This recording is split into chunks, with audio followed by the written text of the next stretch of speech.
राधे राधे, हरे कृष्णा। कैसे हो आप सभी लोग? आशा करती हूँ आप सभी परम मंगल में होंगे, स्वस्थ होंगे, अच्छे होंगे। सर्वप्रथम आप सभी को परिवर्तनी एकादशी, जल झूलनी एकादशी, ढोल 11 की अनंत और अनंत शुभकामनाएं। बड़ी सारी कंफ्यूजन है कि दीदी परिवर्तनी एकादशी, जल झूलनी एकादशी, ढोल 11 आखिर कब है? 25 तारीख की है या 26 तारीख की है? ये बहुत सारी कंफ्यूजन है। तो मैं आपकी कंफ्यूजन दूर करने आज आई हूँ कि जल झूलनी एकादशी या फिर परिवर्तनी एकादशी कब है।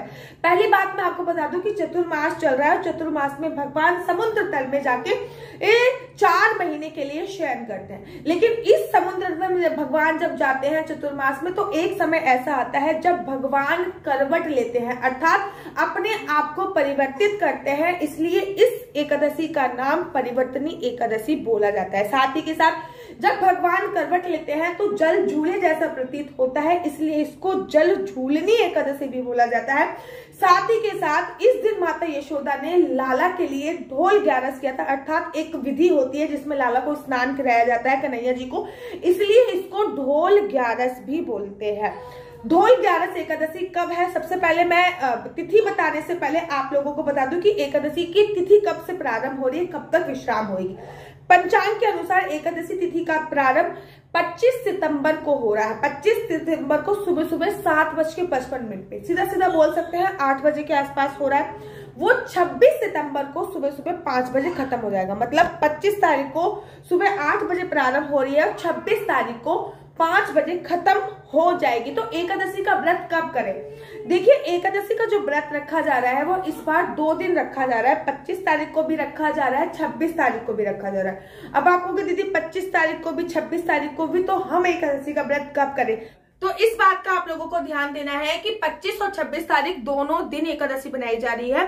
बाकी भैया जी के मंदिर में 25 तारीख को एकादशी है, खाटू श्याम में भी 25 तारीख को एकादशी है। लेकिन अगर हम बात करें राधा माधव के मंदिर में, चैतन्य गौड़ संप्रदाय, इस्कॉन टेम्पल, तो इस दिन 26 तारीख को एकादशी का पावन अवसर बनाया जा रहा है। अगर आप चाहो तो दोनों दिन का भी व्रत रख सकते हो, जैसे कि आप 25 का भी व्रत रख सकते हो, 26 का भी व्रत सकते हो। लेकिन आपको 25 तारीख को जब आपको संकल्प लेना है तो दोनों दिन का संकल्प आपको लेना है। अगर आप मेरी बात करो कि दीदी आप कैसे रहोगे, तो मैं कोशिश करूंगी कि 25 तारीख का भी व्रत रहूं और 26 तारीख का भी रहूं, क्योंकि 26 तारीख को महाद्वादशी है। और आपको पता है महाद्वादशी का व्रत रखने से आपको 10 एकादशी के व्रत रखने का फल मिलता है, और एकादशी का व्रत रखने से एकादशी का फल तो प्राप्त हो ही रहा है आपको।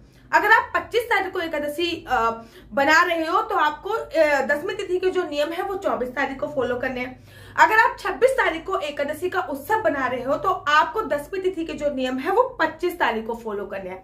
आपको इस बात का भी विशेष तौर पे ध्यान देना है कि आप 48 घंटे का व्रत भी रख सकते हो। लेकिन इन दोनों चॉइस में से कि दीदी दोनों में से कोई एक बताओ, हम इतने सारे व्रत नहीं रख सकते, कोई एक बताओ। तो अगर आप मुझे एक बताने की बोलोगे तो मैं आपको कहूंगी कि आप 26 तारीख का व्रत रख लीजिए, क्योंकि 26 तारीख का व्रत रखने से आपको 10 एकादशी के व्रत रखने का फल प्राप्त होगा। ऐसा ब्रह्मवैवर्त पुराण तथा पद्म पुराण में भी आया है कि जब भी महाद्वादशी पड़ती है तब भी आपको, अगर आप व्रत रखते हो तो 10 एकादशी के व्रत रखने का फल प्राप्त होता है। अब मैं आपको सिंपल सी पूजा विधि बताती हूँ। देखिए, एकादशी का जो व्रत होता है वो एक दिन का नहीं होता। एकादशी का व्रत हमेशा त्रिदिवसीय व्रत की श्रेणी में आता है, अर्थात 3 दिन का व्रत होता है। पहले दिन 10वीं तिथि के नियमों का पालन करना होता है। 10वीं तिथि के नियम क्या है? बिना लहसुन प्याज वाला खाना खाना होता है 10वीं तिथि पर।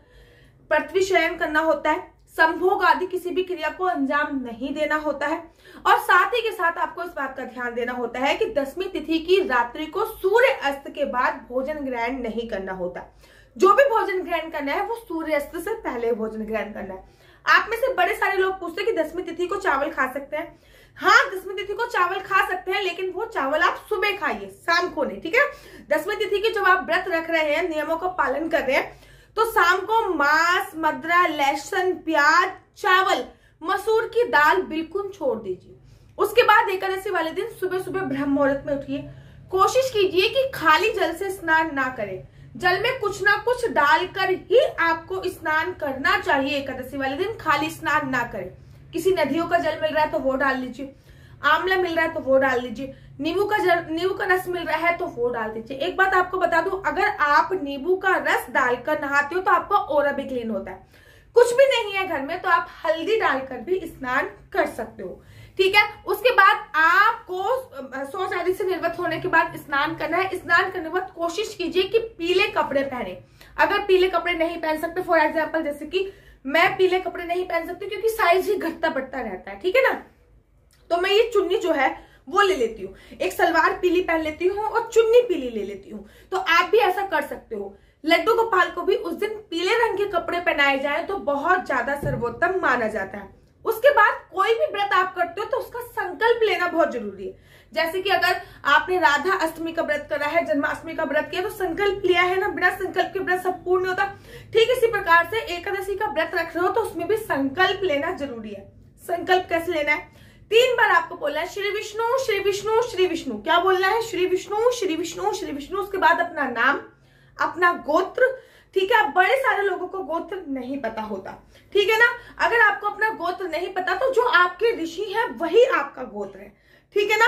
और एक बात बता देती हूँ, अगर आपको अपने ऋषि का भी नहीं पता तो कश्यप ऋषि की संतान होने के नाते आप सभी का गोत्र कश्यप जरूर कहलाता है, ठीक है ना। इस बात का ध्यान रखिए। साथ ही के साथ इस बात का भी आपको विशेष तौर पे ध्यान रखना होता है कि एकादशी के दिन आपको भूल कर भी दिन में शयन नहीं करना। दिन में सोना नहीं होता। एकादशी पर आपको सोना नहीं है। दिन में परिवर्तनीय एकादशी एक बहुत बड़ी एकादशी मानी जाती है क्योंकि इस दिन भगवान के 52 अवतार की विशेष पूजा अर्चना वंदना होती है। तो उस दिन आप अखंड जोत अवश्य जलाएं।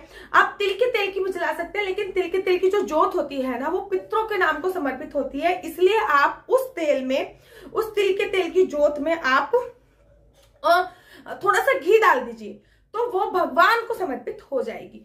आपने जो संकल्प लिया है वो सारा सामान एक लोटे में डालना होता है। लोटे का जो जल है वो सूर्य भगवान को चढ़ाना होता है। सारी सामग्री जो है एक का सिक्का निकाल के पौधों में डाल देनी होती है। वो जो 1 या 2 का सिक्का आपने रखा है उसमें कुछ पैसे मिला के द्वादशी तिथि वाले दिन भगवान किसी भी ब्राह्मण को या फिर किसी भी गरीब को आपको दान देना होता है। पूरे दिन किसी की निंदा चुगली इत्यादि आपको नहीं करनी होती है। पूरे दिन भगवान के नाम का सिमरन करना पड़ता है। पूरे दिन ओम नमो भगवते वासुदेवाय का जाप करना पड़ता है।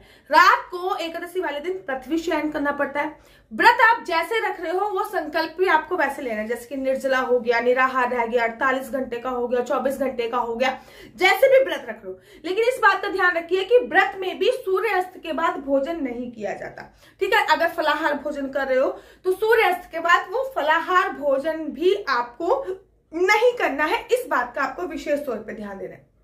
साथ ही के साथ आपको इस बात का भी ध्यान देना है कि जब भी एकादशी की तिथि होती है किसी भी प्रकार की कोई भी गलत थिंकिंग भी आपके माइंड में नहीं आनी चाहिए, गलत सोच भी आपके दिमाग में नहीं आनी चाहिए। व्रत आपका है, लड्डू गोपाल का नहीं है, तो लड्डू गोपाल के खाने पीने का पूरी तरीके से आपको ध्यान रखना है। द्वादशी वाले दिन सुबह सुबह जल्दी उठना होता है और जल्दी उठने के बाद आपको खाना बनाना होता है और खाना बनाने के बाद लड्डू गोपाल को आपको उस खाने को भोग लगाना होता है। अगर कोई ब्राह्मण है तो उनको खाना देकर उसके बाद आपको व्रत का विश्राम करना होता है।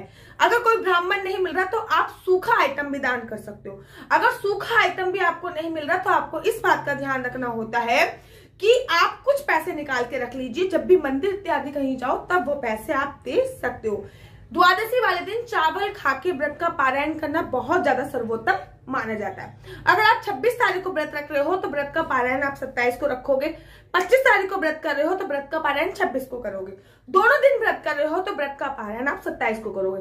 अगर आप 25 तारीख को व्रत कर रहे हो तो इस बात का ध्यान रखिए कि आप व्रत का जो पारायण है वो द्वादशी वाले दिन करेंगे और द्वादशी पे व्रत का जो पारायण आपको करेंगे वो टाइम है आप 8 बजे से लेकर 10:30 बजे के बीच में व्रत का पारायण कर सकते हैं।